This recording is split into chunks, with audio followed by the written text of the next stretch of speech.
ప్రతి సంవత్సరం వస్తుంది, కాని కొన్ని రోజులు మాత్రమే మన జీవితాన్ని మార్చే శక్తిని కలిగి ఉంటాయి.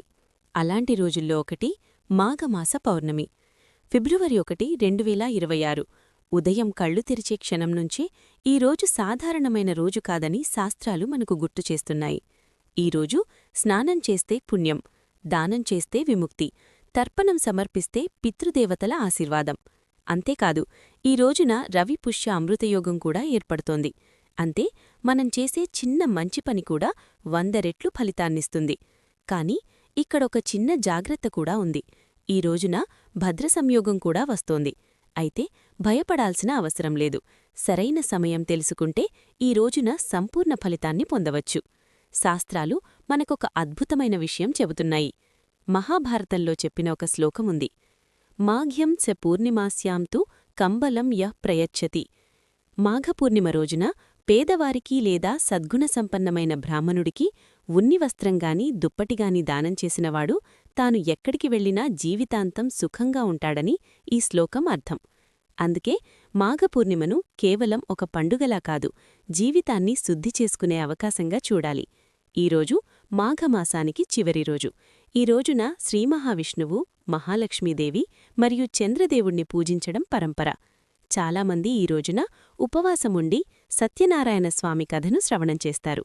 ముఖ్యంగా గంగానదిలో స్నానం చేసి దానం చేస్తే జన్మజన్మల పాపాల నుంచి విముక్తి లభిస్తుందని విశ్వాసం. ఇప్పుడు ఈరోజు సమయాలను గమనిద్దాం. పూర్ణిమ తిథి ఫిబ్రవరి 1 ఆదివారం ఉదయం 5:53 ప్రారంభమై ఫిబ్రవరి 2 సోమవారం తెల్లవారుజామున 3:40 ముగుస్తుంది. అంటే పూర్ణిమ తిథి మొత్తం ఆదివారం రోజంతా ఉంటుంది. కాబట్టి ఫిబ్రవరి 1వ తేదీ ఆదివారం ఉపవాసం, స్నానం, దానం ఈ మూడింటికి ఉత్తమమైన రోజు. ఉదయం బ్రహ్మముహూర్తం 5:34 నుంచి 6:22 వరకు. ఈ సమయంలో లేచి స్నానం చేసి దేవుణ్ణి స్మరించుకోవడం ఎంతో శ్రేయస్కరం. సూర్యోదయం ఉదయం 7:10 సూర్యాస్తమయం సాయంత్రం 6:10 సాయంత్రం 5:43 చంద్రుడు ఉదయిస్తాడు. ఈ సమయంలో చంద్రదేవుడికి అర్ఘ్యమిచ్చి ఉపవాసాన్ని విరమించాలి.